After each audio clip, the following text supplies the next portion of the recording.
quisiera partir del texto que nos regala el apóstol Pablo en su carta a Timoteo, como una invitación para todos para que la acojamos y porque no la hagamos norma de nuestra vida. Miren cómo el texto comienza y termina con una invitación, una exhortación a orar. La oración en Pablo es fundamental y en las distintas cartas dice que debemos orar con perseverancia, en todo momento, en toda circunstancia, en la acción de gracias, en las súplicas, en la intercesión. Y en el día de hoy nos propone que oremos y comienza con una intención muy especial. Oramos por todos y en especial por los ciudadanos, por los gobernantes, por quienes nos dirigen, dice el texto, para que tengamos una vida en paz y podamos juntos alcanzar las metas, los propósitos de un bien común. Casi que aquí pudiéramos parar la homilía, porque es que aquí está también parte de lo esencial de la iglesia, de los creyentes. Y cuánto necesitamos de la oración, de la fuerza de la oración. Por eso Pablo terminará diciendo, los invito, les ruego, oren, pero háganlo con libertad, sin divisiones, con esperanza, con fe. Si vemos la realidad de nuestro país, por ejemplo, cuánto necesitamos la oración para no perder la esperanza. Cuánto necesitamos la oración como un aporte sincero para alcanzar la paz que todos necesitamos. Y cuánto necesitamos de la oración para no dejarnos vencer de las tentaciones que el mundo ofrece y que lastimosamente un buen sector de nuestro país y de pronto nosotros mismos nos estamos dejando dominar por ellas. Y por eso a veces caminamos como entre la penumbra, como en un túnel sin salida. Son muchos los problemas que tenemos. Pero las lecturas de hoy, indirecta o directamente, nos proponen uno que el Papa denomina el cáncer de la sociedad. Ese tema que utiliza otra expresión, los textos bíblicos, tanto la primera lectura de Amós como el mismo Evangelio, cuando nos invita a que debemos ser honestos en lo pequeño. No podemos que se nos pueda confiar las cosas pequeñas para que se nos puedan confiar las cosas grandes. El problema, la gran tentación que se nos propone hoy es la corrupción.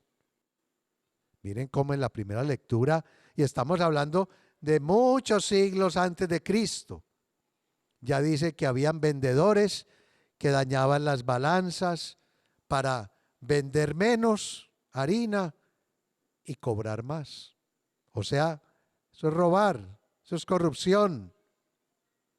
Es por decir que lo que estamos viviendo hoy, que a veces inclusive la superintendencia de comercio y todo han demandado, han denunciado y han condenado quienes venden 500 gramos, dicen el papel, pero va a haber uno 480 gramos, 490. Pero si usted multiplica eso por cantidades, pues es mucho. Entonces, eso que nos relata el profeta Amós en una cosa sencilla de la vida cotidiana, también hoy lo vivimos en la corrupción, en el robo, en un manejo inadecuado de los bienes. Uno diría que aquí hay muchas obras, lo que dicen por ahí, los grandes elefantes que existen en el país, que se han pagado 2 y 3 y 4 veces. Eso es corrupción. Y dicen los que dicen saber que con esa cantidad de billones de dinero que se pierden, si eso no se hubiera perdido, el país tendría una historia muy distinta a la que tenemos. Carreteras terminadas, puertos terminados, escuelas. Miren el problema que las noticias, yo repito lo que dicen parte de las noticias, un montón de escuelas que ya habían pagado y que no las han podido terminar. Eso es corrupción y eso es muy doloroso, porque es ir contra el futuro de los niños. ¿No les parece muy doloroso toda esa problemática de los comedores infantiles? Terrible. Pues bueno, hoy el Señor nos está diciendo primero que debemos tener una escala de valores. Y la escala de valores primero es Dios. Por eso dice, no podemos servir a dos señores, a Dios y al dinero.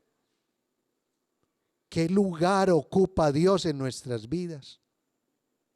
¿No será que lo que estamos viviendo hoy en nuestro país y en buena parte del mundo es porque hemos sacado a Dios de nuestras vidas y en esa elección hemos preferido otras cosas a lo fundamental que es Dios?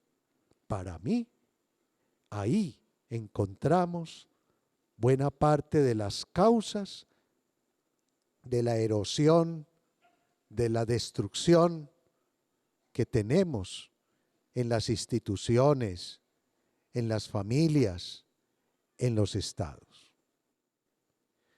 No es fácil vencer todo eso. Tenemos que tener la valentía, el coraje de elegir siempre el camino correcto, el de la verdad, el de la justicia, el de la honestidad, para que siendo honestos en lo pequeño, se nos puedan confiar cosas grandes. Ahí tenemos un gran compromiso. Y para ello la oración es un instrumento clave, porque la oración no es solamente un repetir fórmulas a Dios. La oración es un invocar el Espíritu Santo que viene en ayuda de nuestra debilidad, que viene a acompañarnos en nuestro caminar, que viene con sus dones y frutos para que nosotros, iluminados por Él, podamos discernir y escoger siempre el camino correcto. Por eso Pablo insiste en orar por todos, por los empresarios, por los directivos, por las autoridades, pero hay que orar también por la iglesia y hay que orar por todos y cada uno de nosotros, que necesitamos la luz del Espíritu para que podamos avanzar por el camino recto. No podemos servir a dos señores.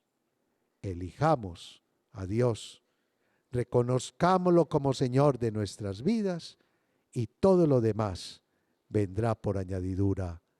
Amén.